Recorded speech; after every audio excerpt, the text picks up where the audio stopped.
You're walking into one of America's busiest airports, but it's dead silent. No TSA lines. No bustling crowds. Just echoing hallways, empty chairs, and the soft hum of silence. And no, this isn't 2020. This is summer 2025. Tourism in the United States is collapsing, and no one is talking about it. Flights are cancelled, hotels are half empty, iconic destinations are running on fumes. 3 million international tourists who would have come, simply didn't. And the economic fallout. It's brutal. So what happened to America's $2 trillion tourism engine? Why are people, millions of them, staying away from Disneyland, New York, Miami, Yellowstone, Vegas, and LA? Why are American cities beginning to look like ghost towns, just as the world is supposedly getting back to normal? And what will it take to pull back from this free fall? Stay tuned, because the reasons are far deeper than you might imagine. Across the US, major airports tell the story before the numbers even hit. At JFK, LAX, and McCarran Airport in Las Vegas, terminals that once pulsed with life now feel eerily empty. Visitor traffic is down 14% compared to pre-pandemic levels. That may sound like a small drop, but it translates to a massive $21 billion loss to the US economy in 2025 alone. And this crisis isn't just about airlines and hotels, it's impacting small businesses, workers, and entire communities. Let's start with Canada, the US's #1 source of international tourists. In the past, flights between Canada and America were steady and predictable. Not anymore. That corridor has seen passenger numbers plummet by 71% to 76%, depending on the route. Imagine the economic ripple effect: fewer visitors buying coffee, renting cars, staying in motels, touring Niagara Falls. That kind of decline is catastrophic, and it's happening right now. And it's not limited to our neighbor to the north. Europe is down too, by 17% to 28% from key gateways like London, Paris, Frankfurt, and Madrid. South America has dropped about 10%. Even domestic American travel isn't spared. For the first time since the pandemic, TSA checkpoint numbers have declined. Americans themselves are cutting back on travel, ticking down the recovery even more. What's behind this mass retreat? We can sum it up in 3 terrifying words: politics, safety, economics. Politics first. The US is on shaky ground with some of its closest allies. Trade wars with Canada, friction with the EU and China, these have all returned with a vengeance. Earlier this year, Canada, the UK, and even China issued travel advisories urging their citizens to reconsider visits to the United States.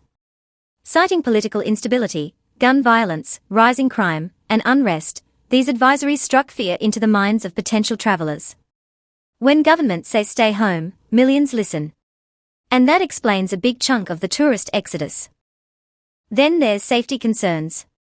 Headlines about mass shootings, protests getting out of hand, rising street crime, they are everywhere. Does that reflect the reality of American life? Debatable. But for a tourist unfamiliar with our neighborhood, image matters more than reality. If the news paints a picture of chaos, they stay away, and it doesn't matter if that picture is misleading. Perception is reality in tourism. Finally, there's economics, the invisible but devastating killer. Post-pandemic inflation hasn't eased. Flights are expensive. Hotel costs have skyrocketed. Dining out has become a luxury. With credit card balances up and cost of living rising, discretionary spending on vacations is being slashed. As one politician bluntly put it, if people are financing burritos, a trip to Disney just isn't happening. That's a stark reminder of how deep the cost crisis has cut. The average consumer doesn't see travel as a priority, they see it as a budgeting nightmare. Think about it. A family trying to pay off everyday bills sees flights as optional. When layered on top of safety concerns and political headlines, the vacation becomes a casualty. It's a vicious cycle: fewer tourists, less revenue, fewer services, and more people deterred.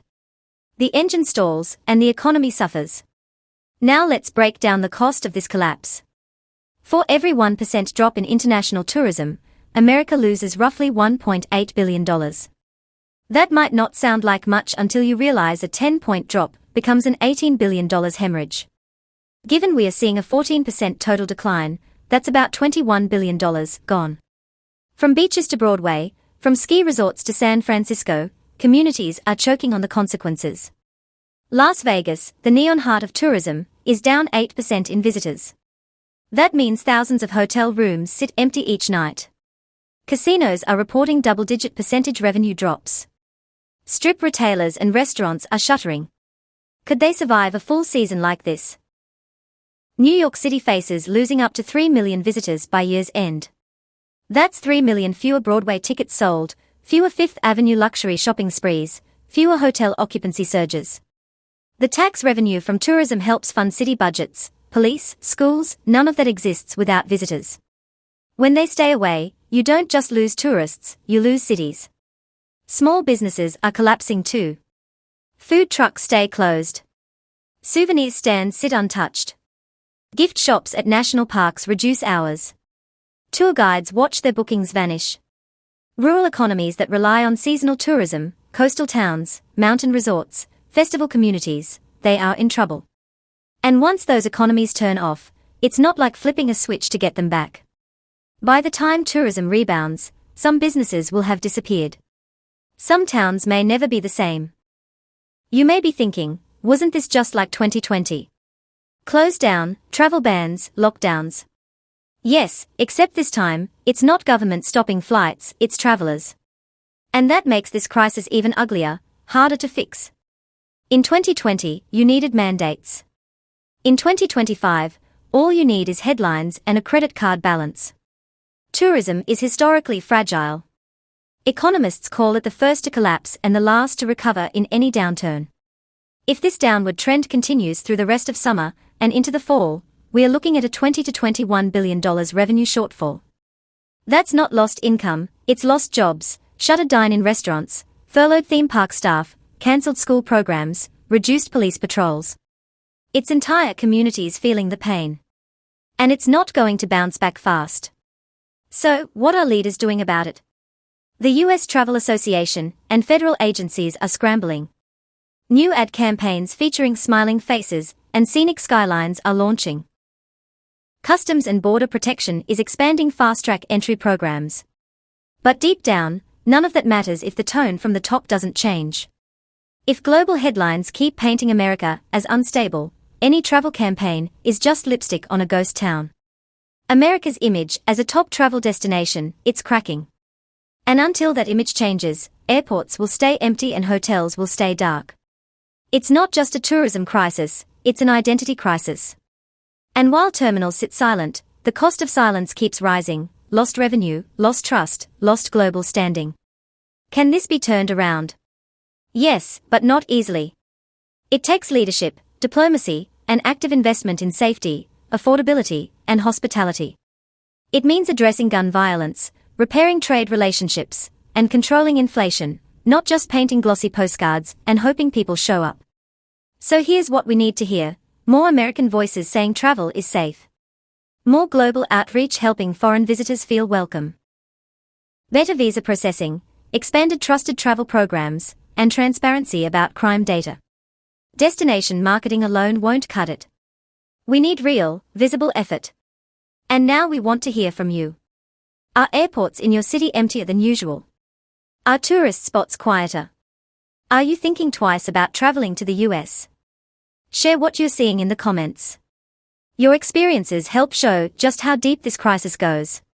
If you appreciate clear, grounded insights like this, do us a favor, tap the like button, subscribe to our channel, and turn on notifications so you never miss a deep dive into global shifts that actually matter. Thanks for watching. Here's the reality: tourism goes dark not because flights stop, but because people choose not to come.